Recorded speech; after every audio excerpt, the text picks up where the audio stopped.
किसान भाइयों, अभी आपके सामने प्रोफेसर बख्शी साहब जो डिवीज़न ऑफ फूड साइंस में एक साइंटिस्ट हैं, वो आज आपको माल फार्मेशन के बारे में बताएंगे कि माल फार्मेशन क्या होती है, माल फार्मेशन के क्या क्या लॉस होते हैं फार्मर को, और माल फार्मेशन की कैसे आइडेंटिफिकेशन की जाती है और किस स्टेज पे की जाती है और इसके बाद इसके क्या कंट्रोल हैं। ये बहुत ही बहुत इंपॉर्टेंट टॉपिक है और मुझे लगता है कि इस टॉपिक के ऊपर जितने भी हमारे किसान भाई हैं उन्होंने बिल्कुल अच्छे तरीके से समझना चाहिए और इससे ही हमारी 50% फ्रूट जो लॉस होता है पर्टिकुलरली नॉर्थ रीजन में। तो मैं आज डॉक्टर प्रशांत बख्शी सर से रिक्वेस्ट करूंगा कि प्लीज़ इसके बारे में वो डिटेल में फार्मर को बताएं ताकि जो आने वाले समय उनमें उनको कम लॉस हो और इसका वो कंट्रोल कर सके। तो थैंक यू डॉक्टर बख्शी साहब, प्लीज़ आप इनको माल फार्मेशन के बारे में थोड़ा सा बताएं। Thank you doctor Rakesh. जैसा कि भाइयों आप ये पीछे देख रहे हैं, हमारे पीछे आम का प्लांट है। आज हम रांझड़ी के आश्रम में खड़े हैं।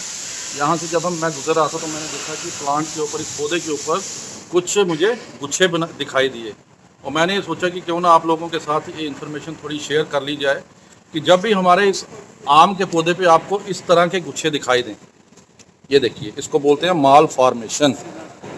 ये दो तरह की होती है, एक होती है वेजिटेटिव माल फॉर्मेशन, एक होती है फ्लोरल माल फॉर्मेशन। जब इसका इन्फ्लोरेसेंस बनता है, जब इसका पैनिकल बनता है, उसके बाद आप देखिए इसमें क्या होता है, ये सड़ जाता है, ये देखिए।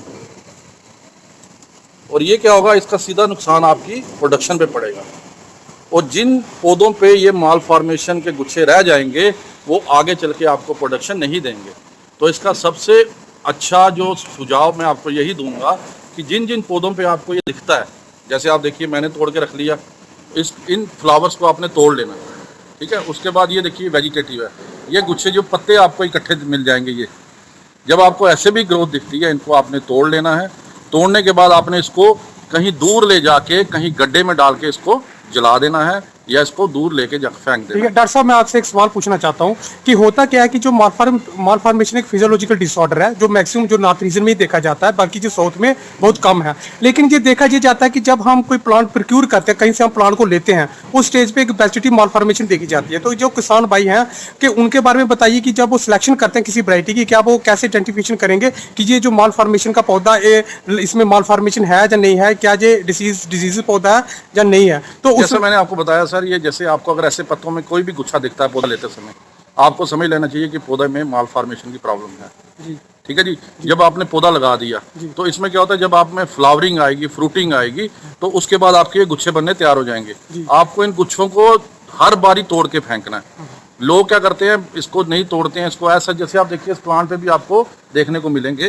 तो इनको आपने ज़रूर तोड़ना है और तोड़ के इनको कहीं दूर ले जाके इनको आग लगा देनी या जला देना है। और दूसरा इसका सबसे अच्छा कंट्रोल ये है कि आपको अक्टूबर नवंबर के महीने में नेफ्थलीन एस्टिक एसिड की एक दवा आती है, उसका स्प्रे करना है अपने पौधों पे।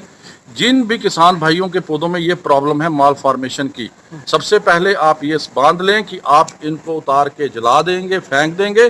दूसरा, आप अक्टूबर नवंबर महीने में नेफ्थलीन एस्टिक एसिड नाम की दवा का स्प्रे करेंगे, उससे निस्संदेह ये कंट्रोल होगा और आपकी प्रोडक्शन बढ़ेगी। बिल्कुल सर, जो आपने बोला कि जो Na जिसे हम बोलते हैं, जो ऑक्सीजन का ग्रुप है, नेफ्थलीन एसिटिक एसिड, आपने बिल्कुल सही बोला कि सर अक्टूबर और नवंबर के महीने में जब हम इसको कट करते हैं, हम स्प्रे मारते हैं और मेरे ख्याल में सर वो 200-200 ppm मतलब 200 मिलीग्राम 1 लीटर पानी में। तो सर थोड़ा सा मुझे ये बताइए कि जैसे कि वो Na जो है एक सॉल्ट फॉर्म में होता है, तो जो फार्मर है हम उनको बताएंगे कि कहीं उनको वो कंफ्यूजन में ना रहे, तो उस हार्मोन को हम कहते हैं कि थोड़ा सा पहले डिसॉल्व करते हैं। उसको थोड़ा अल्कोहल में, इथेनॉल में उसको थोड़ा डिसॉल्व करना है, फिर उसके बाद उसका वॉल्यूम बना लेना। सपोज करो ये एक पौधा हमारे पीछे, जैसे इसको स्प्रे करने के लिए 5 लीटर पानी लगता है जी जी, ठीक है जी। तो आपने 5 लीटर पानी में 1 ग्राम नेफ्थलीन एसिटिक एसिड डालना है जी। उसका घोल बना के आपने इसके ऊपर छिड़काव कर देना है, वो इसको कंट्रोल जरूर करेगा जी।